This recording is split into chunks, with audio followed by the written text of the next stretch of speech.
کہ وہ کون سے تعویذات ہیں جو شرک ہیں، جن کا کرنا اسلام میں حرام اور منع ہے سختی سے۔ یہاں تک کہ حضور کریم صلی اللہ علیہ وآلہ وسلم نے فرمایا کہ میری امت میں سے 70,000 لوگ بنا حساب کتاب کیے جنت میں جائیں گے۔ تو صحابہ نے فرمایا یا رسول اللہ وہ کون لوگ ہوں گے؟ تو آپ نے فرمایا کہ جو شرک نہیں کریں گے۔ شرک سے مطلب کہ کوئی ایسا کام نہیں کریں گے، کسی غیر اللہ سے مدد نہیں طلب کریں گے، یا کوئی ایسا تعویذات کا استعمال نہیں کریں گے، یا کوئی ایسے دم پھونک نہیں کریں گے، یا کسی ایسے شخص کے پاس نہیں جائیں گے جو شرک کرتا ہو۔ اور ہم اتنے آسانی کے ساتھ یہ کہہ دیتے ہیں کہ فلاں شخص جادو کرتا ہے اور اس سے مجھے اس سے فائدہ ہوا ہے۔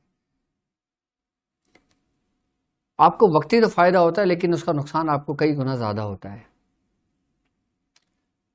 جو چیز ہمارے دین اسلام نے ہم کو منع کر دیا، جس چیز سے سرکار دو عالم صلی اللہ علیہ وآلہ وسلم نے ہمیں منع کر دیا، ہمیں اس کام سے رک جانا چاہیے، اور جو ہمیں کرنے کا حکم دیا گیا ہمیں صرف وہی کام کرنا چاہیے۔ لیکن اب اگر ہم تعویذات کے راہ کی بات کرتے ہیں، اس تعویذات کے سفر کی بات کرتے ہیں، علم روحانیت میں تعویذات کی اہمیت کی بات کرتے ہیں، تو اس میں بالکل ایک باریک سا فرق ہے کہ جو ہمیں گمراہی کی طرف لے جاتی ہے اور جو ہمیں ہدایت کی طرف لے جاتی ہے۔ ہمیں یہ باریک سا جو فرق ہے، ہمیں اس کو سمجھنا چاہیے کہ کیا ہم غلط تو نہیں ہیں، کیا ہم غلط رستے پر تو نہیں جا رہے۔ اگر ہمارے کسی دوست کو، ہمارے کسی احباب کو اگر فلاں شخص سے فائدہ ہوا، تو پہلے ہم یہ دیکھیں کہ اس شخص کا کریکٹر کیا ہے، وہ شخص کیسے کام کرتا ہے، اس کا کردار کیا ہے، اس کا بیک گراؤنڈ کیا ہے۔ کیا وہ شرک تو نہیں کرتا؟ کیا وہ جادو تو نہیں کرتا؟ کیا وہ سفلی علم تو نہیں کرتا؟ کیا وہ تعویذات میں ایسی چیزوں سے مدد تو طلب نہیں کرتا کہ جس سے ہمارا دین منع کرتا ہے؟ آپ نے کبھی ایسا سوچا ہے؟ اگر آپ کسی معاملات میں پریشان ہوتے ہیں، اور کسی بھی معاملات میں پریشان ہونا مزید پریشانی کو بڑھا دیتا ہے۔ اگر ہم اپنے مسائل کے لیے کسی کے پاس جاتے ہیں اور اگر کوئی ہمیں تعویذ دیتا ہے،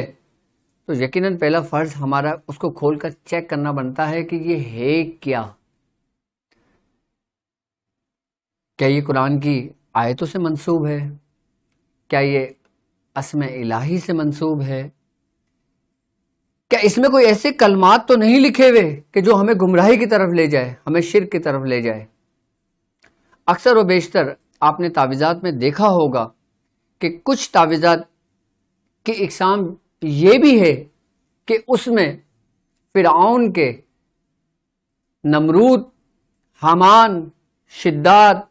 ابلیس، ان کے نام بھی لکھے ہوتے ہیں۔ تو کیا یہ تعویذات کہ جس کے اندر فرعون اور نمرود ان کے ناموں کا استعمال کیا گیا ہے، کیا یہ ہمارے لیے جائز ہے؟ ہم کن مقاصد کے لیے ان کو استعمال کرتے ہیں؟ آج ہم اس پہ بات کریں گے کہ وہ کون سے تعویذات ہیں کہ جن کا ہم استعمال کر سکتے ہیں، اور ہم کیوں کر سکتے ہیں اس کا استعمال، اور ہمیں کرنے کی ضرورت کیوں پیش آتی ہے ہمیں اس کی۔ سب سے پہلے میں آپ کو یہ بتاؤں کہ اگر ہم نقوش کی بات کرتے ہیں، اگر ہم نشق کی بات کرتے ہیں، اگر ہم تعویذات کی بات کرتے ہیں، تو اس کی کئی اقسام ہیں، لیکن اس کی جو سب سے بڑی جو 4 اقسام ہیں، جو اکثر و بیشتر آپ نے سنا ہوگا، اور میں نے اپنی پریویس ویڈیو کے اندر علم العادات کے سفر میں نے تفصیلی لوگوں کو یہ بتایا کہ وہ کون کون سے تعویذات ہیں اور اس کی کیا کیا اقسام ہیں۔ جو تعویذات کی جو سب سے بڑی اقسام ہیں، وہ ایک آتشی ہے، ایک بادی ہے، ایک آبی ہے، اور ایک خاکی ہے۔ اب ان نقوش کا قرآن سے کیا تعلق ہے؟ اب ان چالوں کا قرآن سے کیا تعلق ہے؟ اور ان نقوش کی ترتیب کا قرآن سے کیا تعلق ہے؟ کیا ہم جو نقش لکھتے ہیں یہ قرآن کی آیتوں کا ہوتا ہے؟ جی بالکل۔ ہم جیسے مثال کے طور پہ سورہ قریش پڑھتے ہیں، اب سورہ قریش کو اگر ہم ان حرفوں کے عددوں کو شمار کرتے ہیں اور ان عددوں کو شمار کر کے ایک خاص ترتیب کے ساتھ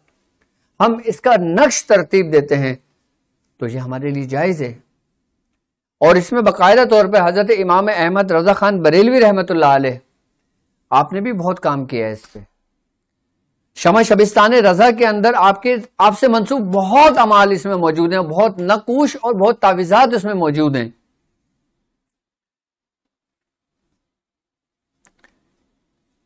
اب انہی نشر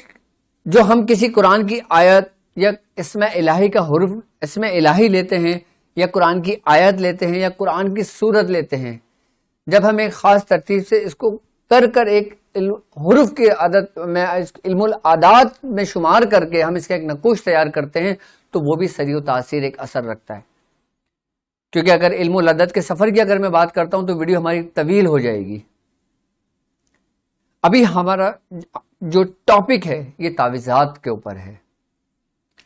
یہ تعویذات اسی لیے قرار دیے گئے ہیں, اسی لیے اس کے علم العادات میں اس کو ہم ترتیب بزرگان دین نے دی ہے تاکہ ان آیتوں کی, ان قرآن کی حرف کی اور قرآن کی صورتوں کی بے حرمتی نہ ہو. اب جیسے ایک شخص کو اگر آپ قرآن کی کوئی صورت آپ دے دیتے ہیں, آپ اس کو کہتے ہیں کہ اس کو پرس میں رکھ لو, اب وہ شخص واش روم میں بھی جاتا ہے, اب وہ شخص کسی ایسی جگہ سے بھی گزر ہوتا ہے, کوئی جگہ پاک اور ناپاک بھی ہوتی ہے, تو اس میں پھر ڈر ہوتا ہے کہ وہ کہیں گناہ میں شامل نہ ہو, کہیں وہ گناہگار نہ ہو وہ شخص. تو اسی لیے بزرگان دین نے اس کو علم العادات میں خاص ترتیب کے ساتھ دے کر پھر اس کو ایک خاص طریقے سے ترتیب دے کر پھر اس کو نقوش کو پھر لوگوں میں رائج کیا کہ آپ اس نقش کو لے کر اور اس کو تعویذ بنا کر آپ یا تو اس کو گلے میں ڈال لیں یا اس کو اپنے بازو پہ باندھ لیں. لیکن تعویذات سے بہتر قرآن کو پڑھنا ہے, قرآن کو سمجھنا ہے, یہ چیز دیکھنا ہے کہ ہم نے قرآن سے اگر ہم نے شفا لینی ہے, قرآن سے اگر ہم نے فیض لینا ہے, قرآن کو اگر ہم نے سمجھنا ہے تو ہم نے صرف تعویذ کی حد تک نہیں رہنا ہے. اگر ہم صرف تعویذ کی حد تک کی قناعت کرتے ہیں تو ہمیں تو فائدہ تو ہوتا ہے, لیکن ایسا کرنا ہرگز نہیں چاہیے. کیونکہ جو قرآن آپ پڑھتے ہو اس کا ایک اثر ہوتا ہے, اس کی ایک تاثیر ہوتی ہے, اور جو لکھ کر آپ گلے میں ڈال دیتے ہو یہ ان لوگوں کے لیے ہوتا ہے کہ جو قرآن پاک نہیں پڑھ سکتے. جیسے ایک بچہ ہے, 9 سال کا بچہ ہے, 8 سال کا بچہ ہے, اس کی حفاظت کے لیے اگر سورہ قریش لکھ کے آپ اسے گلے میں ڈال دیتے ہو تو اس میں کوئی قباحت نہیں ہے. اب ہم آ جاتے ہیں ان نقوش کے اوپر, ان تعویذات کے اوپر کہ جس کے اندر فرعون کے, نمرود کے, حامان اور شداد کے نام استعمال ہوتے ہیں. یہ نقش, یہ تعویذات کیوں استعمال کیے جاتے ہیں؟ یہ تعویذات جب ہم لکھتے ہیں کہ بزرگان دین نے اپنی کافی کتابوں کے اندر ان چیزوں کو بتایا ہے کہ جب ہم فرعون, لشکر فرعون درنیل غرق شد, اگر کسی کے سر میں بہت شدید درد ہو تو وہ یہ اس عبارت کو لکھے اور اپنے چہرے پہ, اپنے سر پہ ملے اور اس کو جلا دے, اس کو شفا ہو جاتی ہے. کیسے؟ اگر ایک شخص کو کوئی آسیب میں مبتلا ہو جاتا ہے, ایک شخص کے اوپر کسی شیاطین جنات کی نظر پڑ جاتی ہے, اس کی وجہ سے اس کے سر میں درد رہنے لگتا ہے, اس کے جسم میں درد رہنے لگتا ہے, اس کو بخار رہنے لگتا ہے, اس کا جسم ٹوٹنے لگتا ہے, تو اس صورت کے اندر جو نقوش جلائے جاتے ہیں, جو تعویذات جلائے جاتے ہیں, ان میں انہی ناموں کا ہم استعمال کرتے ہیں. اب ان ناموں کا ہی کیوں استعمال کرتے ہیں؟ وہ اس وجہ سے کہ یہ جو نام ہے, یہ جو فرعون ہے, یہ جو نمرود ہیں, یہ سرکش تھے,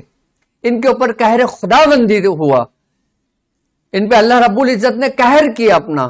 اور جس پہ اللہ رب العزت قہر کرتا ہے نا پھر اس کو نشان عبرت بنا دیتا ہے. کہ جس طرح فرعون کو غرق کیا, اور جب وہ فرعون کہ جو اپنے دور میں خدائی کا جس نے دعویٰ کیا تھا,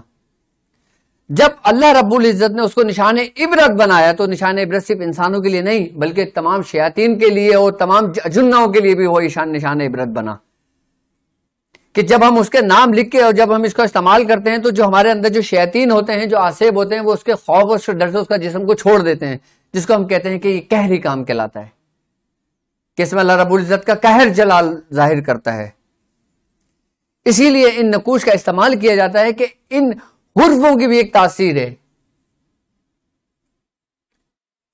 لوگوں کو شفا اس نام سے نہیں ملتی، لیکن ان پہ جو قہر خداوندی ہوا ہوتا ہے نا، کہ اس کی وجہ سے جو آسیب انسان کے جسم کے اندر ہوتا ہے، جب وہ یہ نام محسوس کرتا ہے، اس کی حدت کو محسوس کرتا ہے انسان، جب اپنے اسکن کے اوپر اس کو اپلائی کرتا ہے، اس کو ملتا ہے، اس کو رب کرتا ہے، تو وہ اس کا جسم کو چھوڑ دیتا ہے، تو انسان کو آرام آ جاتا ہے۔ اس ہی لیے ان ناموں کا استعمال کر کے ان کو جلایا جاتا ہے، جن کو جلانے میں کوئی قباحت ہرگز نہیں ہے، لیکن آپ قرآن کی کوئی بھی آیت کا نقش نہیں جلا سکتے، یہ منع ہے، سختی سے منع ہے۔ اور قرآن کی کسی بھی آیت کو جلانا، قرآن کی کسی آیت کو بھی لکھ کر نقوش کا استعمال کر کے جلانا، یہ حرام اور منع ہے۔ اب تعویذات کی تو اتنی اقسام ہے کہ ان کو جلایا بھی جاتا ہے، ان کو پلایا بھی جاتا ہے، ان کو لٹکایا بھی جاتا ہے، ان کو گلے میں بھی باندھا جاتا ہے، اس کو سمندر میں بھی بہایا جاتا ہے۔ اب ایک سوال یہاں پہ یہ پیدا ہوتا ہے کہ جب ہم کسی نقوش کی زکوٰۃ ادا کرتے ہیں، یہ سوال میرے تمام ان مسافروں کے لیے، ان اس روحانی سفر کے لوگوں کے لیے جو میرے اس سفر کا حصہ ہیں، کہ جن جن لوگوں نے نقوش کی زکوٰۃ ادا کری ہیں، وہ یہ کہتے ہیں کہ جب ہم نقوش کی زکوٰۃ ادا کر لیتے ہیں تو سمندر میں ہی کیوں بہایا جاتا ہے؟ اس کا سمندر سے کیا تعلق ہے؟ اس کا نہر سے کیا تعلق ہے؟ اس کا دریا سے کیا تعلق ہے؟ کیا ہم اس کو رکھ نہیں سکتے؟ بزرگان دین جب عمل کی زکوٰۃ ادا کرواتے ہیں تو وہ کیوں حکم دیتے تھے کہ وہ جو نا آٹے کی گولیاں بنا کر اس کو دریا میں ڈال دیں، اس کو سمندر میں ڈال دیں؟ کیوں حکم دیا جاتا تھا اس کا؟ ہمارے میاں حضور فرماتے ہیں کہ جب آپ کسی نقوش کی زکوٰۃ ادا کر لیتے ہیں، اور جو نقوش آبی ہوں، آتشی ہوں، بادی ہوں یا آبی ہوں، جب آپ کی زکوٰۃ کو کمپلیٹ ہو جاتی ہے تو اب یہ نقوش کو جاری کرنے کے لیے آپ نے آٹے کی گولیاں بنا کر سمندر میں اس لیے ڈالا جاتا ہے کہ سمندر میں پانی پہ حضرت خضر علیہ السلام کو اللہ رب العزت نے مامور کیا ہے، ان کی ڈیوٹی لگی ہوئی ہے۔ جب وہ نقوش انسان آٹے کی گولیاں بنا کر سمندر میں ڈالتا ہے تو حضرت خضر علیہ السلام اس کو اپنے اپنے دست میں لے لیتے ہیں، اللہ رب العزت کی شان قدرت سے، جو اللہ رب العزت نے ان کی ڈیوٹی لگائی ہوئی ہے۔ اور وہ آپ لینے کے بعد پھر جو صاحب دعوات بزرگ ہوتے ہیں، جسے ہم کہتے ہیں کہ جنہیں قطب الاقطاب کہتے ہیں، جنہیں قطب کہتے ہیں، جنہیں ابدال کہتے ہیں، جو ڈیوٹی والے لوگ ہوتے ہیں، پھر وہی نقوش جو ہم لکھتے ہیں، ہم زکوٰۃ ادا کرتے ہیں، اس کے بعد پھر وہ ان کو پیش کیا جاتا ہے، پھر نقوش وہاں سے جاری ہوتے ہیں۔ یہ اس کی زکوٰۃ کرنے کے طریقہ کار تھے جو ہم پانی میں ڈالا کرتے ہیں۔ تعویذات کے متعلق اگر میں گفتگو کروں تو یہ سفر ہمارا بہت طویل ہو جائے گا، اور اس کے کئی ایپیسوڈ ہمارے اسی ہی میں گزر جائیں گے، لیکن میں یہ بات سمجھتا ہوں کہ آپ لوگ ان بات کو بہت اچھی طرح سمجھ گئے ہوں گے کہ وہ کون سے تعویذات ہیں کہ جن کو جلایا جاتا ہے، جن کو ہم جلاتے ہیں، ہم استعمال کرتے ہیں۔ اب ایک شخص کو نظر بد لگ گئی ہے، اس کا سر بھاری پن رہنے لگا ہے، اس کی آنکھوں میں پھیکا پن ہو گیا ہے، اس کے جسم میں درد ہو رہا ہے، وہ قرآن کی آیت پڑھے اور پڑھ کر دم کرے، اور پھر بالخصوص آدھے سر کے درد کے لیے جو نظر کی وجہ سے ہو، جو جادو کی وجہ سے ہو، جو آسیب کی وجہ سے ہو، تو آپ یہی نقش لکھیں اور مل کے جلا دیں، آپ دیکھیں آپ کی طبیعت کیسی حشاش بشاش ہو جاتی ہے۔ اور اگر کوئی چھوٹا بچہ ہو، روتا بہت زیادہ ہو، ماں کا دودھ نہیں پیتا ہو، بے چین ہو، اب بچے اپنی بیماری نہیں بتا سکتا، بچے کو نظر بھی لگ جاتی ہے کہ بچے کا دودھ چھوٹ جاتا ہے، بچے کا رونا بند نہیں ہوتا، اس صورت میں آپ کیا کریں؟ اس صورت میں بھی یہ ہوتا ہے کہ آپ ایک انڈا لے لیں، اس کے اوپر یہی عبارت کو لکھیں، فرعون لشکر فرعون درنی الغرق شد، آپ اس کے اوپر سے اتاریں، اس کے ہاتھ پہ، اس کے چہرے پہ اس کو ملیں اور باہر جا کے اس کو توڑ دیں، دیکھیں کیسے فرق ہوتا ہے۔ جب بھی ہم ان کے ناموں کو استعمال کرتے ہیں تو اس کو جلانے کے لیے کہہ رہے قہری کام کہلاتا ہے، ہم اسی لیے اس کا استعمال کرتے ہیں۔ دیکھیں ایک بات یاد رکھیے گا کہ پورا قرآن ہمارے لیے شفا ہے۔ اللہ رب العزت نے باقاعدہ خود اپنے محبوب کو مخاطب کر کے فرمایا کہ وَنُنَزِّلُ مِنَ الْقُرْآنِ مَا هُوَ شِفَاءٌ وَرَحْمَةً لِّلْمُؤْمِنِينَ، کہ ہم قرآن کو نازل کرتے ہیں جو مومنوں کے لیے شفا ہے۔ اب شفا تو ہے، ہم پڑھتے ہیں ہمیں ثواب ملتا ہے، اب ہم اس کو اپنے لیے شفا کیسے بنائیں؟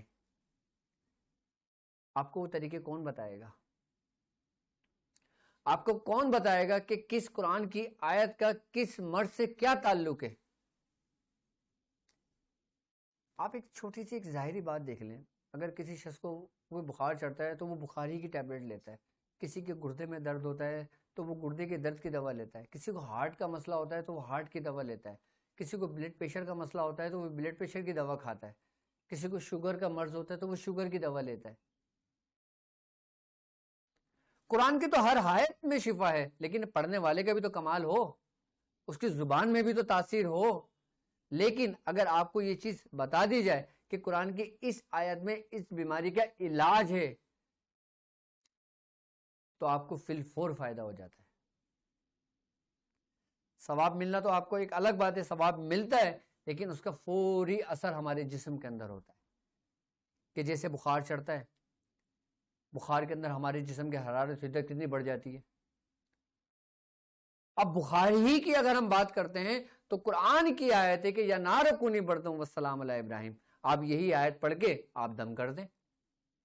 آپ 7 دفعہ یہ آیت پڑھیں، آپ اس مریض کے اوپر دم کر دیں، دیکھیں بخار کیسے اترتا ہے۔ آپ یہی آیت لکھ کر مریض کے گلے میں ڈال دیں، اس کو بخار نہیں چڑھے گا۔ اگر آپ کو ڈر ہے کہ آج کل جو وبا پھیلی ہوئی ہے کہ جس سے جسم درد ہوتا ہے، جس سے بخار چڑھتا ہے، وہ اس وباؤں سے محفوظ ہیں، وہ اسی آیت کو لکھ کر گلے میں ڈال دیں، مجال ہے کوئی بخار اس کے قریب آ جائے۔ اور اگر کسی کو بخار 102 103 سے زیادہ ہو جاتا ہے، وہ ایک مٹی کے پیالے میں پانی لے اور اس پانی میں یہی آیت یا نارو کنی بردم والسلام علی ابراہیم 40 مرتبہ پڑھ کے اس پیالے میں دم کر دے، اور سوتی اور ململ کا کپڑا اس میں ڈیپ کرے ٹھنڈے پانی میں، اور اس کے ٹھنڈے پانی کی پٹیاں اس کو اس کے ماتھے پہ رکھیں، اس کے چہرے پہ رکھیں، دیکھیں بخار کیسا اتر جاتا ہے۔ تدبیر آپ نے کرنی ہے، کوشش آپ نے کرنی ہے، لیکن اگر ہم تدبیر اور کوشش ایک صحیح ترتیب اور طریقے سے کرتے ہیں نا تو جہاں ہمیں ایک ہفتے میں فائدہ ہونا ہوتا ہے نا وہاں ہمیں ایک دن میں ہو جاتا ہے، جہاں ہمیں ایک دن میں فائدہ ہونا ہوتا ہے وہاں ہمیں 1 گھنٹے میں ہو جاتا ہے، جہاں ہمیں 1 گھنٹے میں فائدہ ہونا ہوتا ہے وہاں 1 لمحے میں ہمیں فائدہ ہو جاتا ہے۔ اسی ترتیب اور اسی طریقے کا نام ہی تو ایک رہنما ہے جو آپ کو بتاتا ہے